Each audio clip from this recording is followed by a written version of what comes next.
Allahumma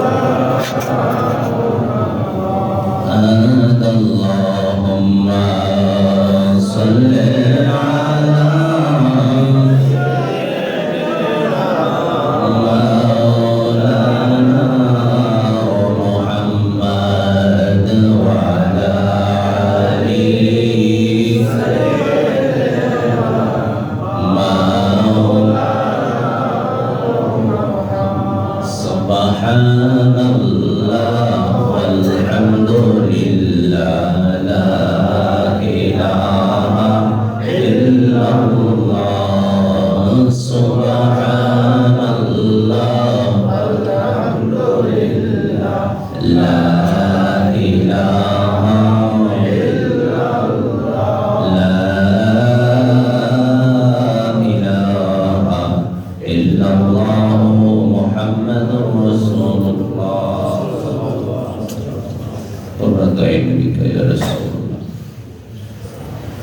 আলহামদুলিল্লাহ, আল্লাহ পাকের দরবারে শুকরিয়া জ্ঞাপন করি যে আল্লাহ পাক আমাদেরকে পবিত্র জুমার নামাজ পড়ার জন্য এই শাবান মাসের শেষ দিকে আল্লাহ পাকের দরবারে মসজিদে আসার সুযোগ দিয়েছেন। তার জন্য শুকরিয়া জানাই বলে আলহামদুলিল্লাহ। অসংখ্য দরুদ এবং সালাম সেই নবীর প্রতি যে নবী আপনার আমার ইমাম, কবর হাসর মিজান ফুলসেরাতের কান্ডারি রাসূল পাক সাল্লাল্লাহু আলাইহি সাল্লামের মহব্বতে আল্লাহ তাআলা যিনি আমাদেরকে কবুল করেছে, সবাই বলুন আমিন। আমি আপনাদের মাঝে পবিত্র কোরআন থেকে সূরা বাকারার 85 নম্বর আয়াতে কারিমা তেলাওয়াত করেছি। পত্র আয়াতে কারিমায় মহান আল্লাহ পাক রব্বুল আলামিন এই রমজান মাসের মর্যাদা এবং রমজান মাসের যে পবিত্র কোরআন নাজিলের মাধ্যমে, শবে কদরের মাধ্যমে কোরআন নাজিল পাশাপাশি এই রমজানুল মুবারকে আল্লাহ পাক হাদিসের ভাষায় 3 ভাগে ভাগ করে দিয়েছেন। সুবহানাল্লাহ। এই 3 ভাগের মধ্যে 10 দিন 10 দিন করে ভাগ রয়েছে। এই দিনগুলোতে আমাদের জন্য আল্লাহ পাকের পক্ষ থেকে প্রথম 10 দিন রহমতের, পরের 10 দিন মাগফিরাত, এরপরে 10 দিন নাজাত। এই 3 ভাগে বিভক্ত করে আল্লাহ তাআলা আমাদেরকে তার রাসূলের মহব্বতে আমাদেরকে গুনাহ মাফের একটি মাধ্যমের ব্যবস্থা করে দিয়েছেন। এই জন্য শুকরিয়া আদায় করি, সবাই বলে আলহামদুলিল্লাহ। মহান আল্লাহ পাক রব্বুল আলামিন এই রমজানুল মুবারক আমাদের সামনে উপস্থিত হওয়ার এই যে সৌভাগ্য আমাদের সামনে উপস্থিত হবে, এই সৌভাগ্যবান এই মাসটি আমরা যে পাবো, যাদের হায়াত আছে, যারা পাবেন তাদের জন্য সৌভাগ্য, বলুন আলহামদুলিল্লাহ। কারণ রমজান মাসে একটি নফল কাজ করা রমজান মাস ছাড়া অন্য মাসে একটা ফরজের সমতুল্য সওয়াব। আবার রমজান মাসে একটা ফরজ আদায় করা অন্যান্য মাসের 70টা ফরজের সওয়াব। এবং এটা বলা হয়েছে যে 70 থেকে শুরু করে 700 গুণ আল্লাহ বাড়িয়ে দেন। এই জন্য রমজান মাস আমাদের জন্য অত্যন্ত বরকতময় মাস। এই রমজান মাসের বার্তা নিয়ে আমরা আল্লাহ পাকের ঘরে এসেছি। আল্লাহ পাক পবিত্র কোরআনে বলেন, শাহরু রমাদানাল্লাযী উনজিলা ফীহিল কুরআন। সুবহানাল্লাহ। শাহরু শব্দের অর্থ হলো মাস, আর রমজান অর্থ আমরা জানি রমজান মাস। উনজিলা আমি নাযিল করেছি, ফীহি কোরআন এই মাসের মধ্যে পবিত্র কোরআন। সুবহানাল্লাহ। এরপর বলছে হুদাল লিন্নাস, এই মাসটা সমস্ত মানুষের জন্য একটি আল্লাহর পক্ষ থেকে পথ নির্দেশনা। সুবহানাল্লাহ। ওয়া বাইয়িনাতিন মিনাল হুদা ওয়াল ফুরকান। আল্লাহ পাক রব্বুল আলামিন বলেন, এই কোরআন যে আমি তোমাদেরকে নাযিল করে দিয়েছি, কোরআনের আরেকটা নাম হলো ফুরকান। সুবহানাল্লাহ। কি নাম? সবাই বলেন। এই ফুরকান শব্দের বাংলা অর্থ হলো পার্থক্যকারী, সত্য মিথ্যার পার্থক্যকারী। কোনটা সত্য, কোনটা মিথ্যা, কোনটা সঠিক, কোনটা বেঠিক, কোনটা ভালো, কোনটা মন্দ, প্রত্যেকটি তো বিপরীত শব্দ আছে, আছে কিনা? এই ভালো মন্দটা এই যে পার্থক্য করার জন্য আল্লাহ তাআলা পবিত্র কোরআন আমাদেরকে দিয়েছেন। যেরকম সুবহানাল্লাহ, ফামান শাহিদা মিনকুম, তোমাদের মধ্য থেকে যদি কেউ ওই মাসটার সাক্ষাৎ পায়, কি পায়? সাক্ষাৎ পায় মানে কি? রমজান মাস পাবে, তারা যেন ফালিয়াসুমু, এতপর রোজা রাখে। যেরকম সুবহানাল্লাহ।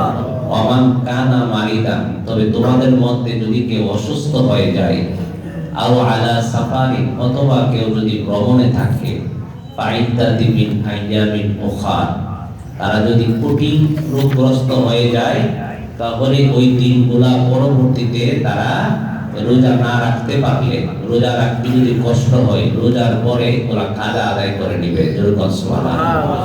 এটার ব্যাখ্যা হলো তাফসীরের মধ্যে রয়েছে। ওই দিনগুলা যদি আর যদি সম্ভব না হয়, এমন রোগ আছে, মরণ রোগ, মরণ রোগ আছে না? এই মরণ রোগ যদি কারো ধরে, থেকে আর ভালো হইব? ডাক্তারে বলে যা খাবার খাওয়াইলাম, আর বালার আশা করা যায় না। এরকম মানুষ আছে না? এইরকম মানুষ যদি হয়, অসুস্থ হয়ে যায়, তাদের পক্ষ থেকে তোমরা মিসকিনকে খাবার দাও। যেরকম সুবহানাল্লাহ। কাকে দাও? মিসকিন, যারা অসহায়, রোজা রাখবে কিন্তু 3 বেলা তার বড় খাবার নাই, আছে না?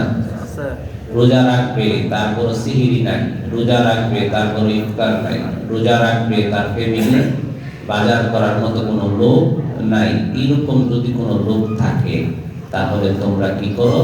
তোমরা যদি রোজা মরণ রোগে ধরে, তাইলে তোমার পরিবর্তে তোমার যদি টাকা থাকে, টাকা পয়সা থাকে, তুমি যদি দ্বন্দ্ব লোকের মালিক হও, মালিকের নেশাব হও, তাহলে তুমি তোমার পক্ষ থেকে একজন ব্যক্তিকে খাবারের ব্যবস্থা করে দাও। যেরকম সুবহানাল্লাহ। তবে যদি তুমি সুস্থ জ্ঞানের হও, সুস্থ সবল দেহ থাকে, তুমি যে সুস্থ মানুষ হও, ইচ্ছাকৃত অবহেলা করে যদি রোজা না রাখো, তাহলে তোমাকে একটা রোজার বিনিময়ে তোমাকে 60টি রোজা রাখতে হবে। কি বলবেন? বোঝেন নাই আমার কথা? ইচ্ছাকৃত হবে, সুস্থ মানুষ, সবল মানুষ, ভালো মানুষ যদি একটা রোজা না রাখেন, একটা রোজার পরিবর্তে কয়টা রোজা? কি মন অবস্থা হইব? 1 বছরে শেষ হইব নি? আরে বাবা, 1 মাসের রোজা কি 1 বছরে শেষ হইব? কি মন কাজটা হইল? তাহলে রোজা ছাড়ার ব্যবস্থা আছে? আর যদি এটা না পারো, যে মনে করো এই রোজা রাখতে রাখতে আমার জীবন শেষ হয়ে যাবে, রোজা কাজ আর শেষ হইতো না, তাইলে কি করো? একটা রোজার বিনিময়ে 60 জন মিসকিনকে 2 বেলা খাবার দাও। কথা বুঝছেন? কয়জন মিসকিন? 1 রোজার বিনিময়ে কয়জন? কয় বেলা? পেট ভরে খাওয়াই দেব রোজাদার ব্যক্তিরে। 60 জন মিসকিনকে ডেইলি সকালে সিহরি খাওয়াইবেন, সন্ধ্যাবেলা ইফতার, বাদ খাবার দিবেন 60 জন মিসকিনকে। তারপরও মাফ হবে কিনা আল্লাহ পাক ভালো জানেন। কি কোন ঠিক না? মাফ করার মালিককে আল্লাহ। তবে এটাও সম্ভব না, কাজা আদায় হবে না, কেননা রোজা তোমার উপর ফরজ। এটা থেকে কোটি কোটি টাকার মালিক যারা এই কামে করবে, ঠিক না? এই জন্য এটা দিয়েও হবে না। কথা কি বুঝতে পারছেন? যদি অপারগ হয়ে যায়, যে ভুল কইরা ফেলছি, তাহলে তার জন্যই মাসা। কিন্তু বারবার কি এটা করা যাবে? ভুল কি বারবার করা যায়? একবার করতে পারবে। তারপরে যদি আপনি ফিরে আসেন, এই রাস্তায় আর চলার সুযোগ নাই। তো রোজা যেহেতু আমাদের সামনে, মনে হয় যত সম্ভব বুধবারে রোজাটা। কি আপনারা কি জানেন বিষয়টা? বৃহস্পতিবারে, চাঁদের উপরে আর কি, চাঁদের উপরে নির্ভরশীল। বুধবার হইতে পারে, বৃহস্পতিবারও হইতে পারে। তবে যেদিন হইলে তো আমরা জানবো, ঠিক না? তো রোজা যেদিন হবে, যেদিন রোজা সান উঠবে, ওই দিনে এশার নামাজের পরে আমরা তারাবি পড়বো। কি পড়বো? সবাই বলেন তারাবি নামাজ পড়বো। তারাবি আগে না রোজা আগে? তারাবি আগে। তাহলে তারাবির গুরুত্বটা রোজার চেয়ে কম না বেশি? জরুরি গুরুত্ব, কিন্তু তারাবিটা তো আগে শুরু হয়, কারণ রাত আগের দিন পরে। এই জন্য তারাবি নামাজ আমরা পড়বো। তারাবি নামাজ সম্পর্কে তো অনেক মতামত আছে, কিন্তু আমরা যেই মত প্রদর্শন করি, এই মতের ব্যাপারে যেহেতু হাদিস আছে, আমরা এটি অনুসরণ করবো। কয় রাকাত? সবাই বলেন মক্কাতুল মুকাররমা যে খানায় কাবা আমরা যাই, ওখানে কিন্তু 20 রাকাত তারাবি হয়। আপনারা জানেন তো কয় রাকাত? মদিনাতুল মুনাওয়ারা মসজিদে নববী, সেখানে কয় রাকাত? 20 রাকাত। আমরাও পড়ি 20 রাকাত। এ ব্যাপারে হাদিস আছে। আন সাইব ইবনে ইয়াজিদ ক্বালা কুননা নাকুলু মিন জামানি উমর ইবনুল খাত্তাব বি20 রাকাতান ওয়াল উইত্রি। এই হাদিসটা বাইহাকি শরীফে আছে, সুনানে কুবরার মধ্যে আছে, তৃতীয় খণ্ড 699 পৃষ্ঠার মধ্যে হাদিস কানা রয়েছে। আল্লাহ রাসূল সাল্লাল্লাহু আলাইহি সাল্লামের বিশিষ্ট সাহাবী তিনি বলতেছেন, সাহাবী সাইদ ইবনে ইয়াজিদ রাদিয়াল্লাহু তাআলা বলেন যে আমরা হযরত ওমর রাদিয়াল্লাহু তাআলা শাসন আমলে তিনি নির্দেশে আমরা 20 রাকাত তারাবি নামাজ জামাতে আদায় করেছি। তো প্রশ্ন করতে পারেন, হুজুর 20 রাকাত তারাবি হযরত ওমর করছেন, তো নবীজি করছেন নি? দুরুকন্না সুবহানাল্লাহ। শয়তান তো আমরা পিছে লাগাই, ঠিক না? ওয়াসওয়াসা দিয়ে যুক্তি দিব। তো হযরত ওমর করছে, তো নবীজির যুগে না হইলে ওমরের যুগ হইল কেন? নবীজি বলছেন, মা আনা আলাইহি ওয়া সাহাবী, যে আমারে মানবে, আমার সাহাবীরে মানবে, তারাই সঠিক রাস্তায়। দুরুকন্না সুবহানাল্লাহ। তারা কোন রাস্তা? সঠিক রাস্তা। তবে আল্লাহ রাসূল সাল্লাল্লাহু আলাইহি সাল্লাম এই ব্যাপারে হাদিস আসছে। মা আয়েশা সিদ্দিকা থেকে হাদিস রয়েছে, অনেক বিশাল বর্ণনা, যেহেতু সময় খুব সংক্ষিপ্ত শুরু করি বলি যে নবীজি যখন রমজান মাস আসছে তখন এশার নামাজের পরে সাহাবায়ে কেরামকে নিয়ে যার যার মতো করে নামাজ পড়ছেন। তো নবীজি পড়ছেন, সাহাবায়ে কেরামরা বলছেন, তারাও পড়ছেন। একদিন, 2 দিন, 3 দিন, তখন দেখা যায় মানুষ খালি বাড়ে মসজিদে। যেরকম সুবহানাল্লাহ, বাড়তে বাড়তে অনেক মানুষ হয়ে গেছে। তখন নবীজি এরপরে কয়েকদিন পড়ার পরে হঠাৎ করে মসজিদে আর আসে নাই, অর্থাৎ তারাবি নামাজ পড়ার জন্য মসজিদে প্রবেশ করে নাই। যেরকম সুবহানাল্লাহ। তো পরের দিন সাহাবায়ে কেরাম মসজিদে একটু এলোমেলো হয়েছে, কি নবীজি আসতেছে না আসতেছে না, সবাই অপেক্ষা করতেছে, কিন্তু নবীজি আর আসে নাই। মতান্তরে নবীজি আসছে শেষ দিকে, মতান্তরে পরের দিন আয়েশা বলতেছে, তোমরা যে কালকে দেখলাম, বলি ইয়া রাসূলুল্লাহ, আমরা তো সবাই মসজিদে আসতাম, নামাজ পড়তাম, আপনি যে আসেন নাই। নবীজি বলেন, দেখো তোমরা যেভাবে আগ্রহ দেখাইতেছো, আর আমি যদি 1 দিন, 2 দিন, 3 দিন এমন ভাবে ডিলি ডিলি নামাজ পড়াই, তাহলে তো তারাবি নামাজটা তোমরা ফরজ হয়ে দেবো। সুবহানাল্লাহ। কি হয়ে যাবে? কথা বোঝেন নাই? কি হয়ে যাবে? ফরজ হয়ে যাবে। যদি ফরজ হয়ে থাকে, তো তোমরা এই সারাদিন রোজা রেখে তারাবি নামাজ যদি ফরজ হয়ে থাকে, তো বাদ দেওয়ার কোনো সুযোগ নাই। এই জন্য নবীজি বললেন, ঠিক আছে তোমরা পড়ো, কিন্তু আমি ঘরে পড়বো। যেরকম সুবহানাল্লাহ। নবীজি যে জিনিসটা আমল করেন, গুরুত্ব দেন, এটা উম্মতের জন্য কি হয়ে যায়? কথা বলেন না কেন? ফরজ হয়ে যায়। বুঝতে পারছেন তো? এই জন্য নবীজি সেটা পরবর্তীতে সাহাবায়ে কেরামের উপরে ছেড়ে দিয়েছেন। তো সাহাবায়ে কেরামের উপরে সারা মানে কি? হযরত ওমর রাদিয়াল্লাহু আনহু তিনি কি আমাদেরকে কম বোঝেন না বেশি বোঝেন? সাহাবী তো তিনি কি সাহাবী, জলিল কদর সাহাবী, কি সাধারণ বিষয়? তো এই সাহাবী হযরত ওমর রাদিয়াল্লাহু তাআলার শাসন আমলে তিনি নির্দেশ দিলেন, তোমরা তারাবি নামাজটা একসাথে জামাতে পড়ো। কয় রাকাত? এই হাদিসের মধ্যে এই কথাটা বলছে, 20 রাকাত, 20 রাকাত। তোমরা 20 রাকাত পড়বে। কয় রাকাত? 20 রাকাত। আর একটু জোরে বলেন, 20 রাকাত। বাইহাকি শরীফ সুনানে কুবরার মধ্যেও দ্বিতীয় খণ্ড 699 পৃষ্ঠায় হাদিস কানা রয়েছে। সাহাবী এই কথাটা বলেছেন। আরেকটা হাদিস হলো, হাদাসানা হুমাইদ ইবনে আব্দুর রহমান আন হাসান আন আব্দুল আজিজ ইবনে রুফাই قال كان أبي بن كعب يصلي بالناس في رمضان بالمدينة 20 ركعة ووتر بثلاث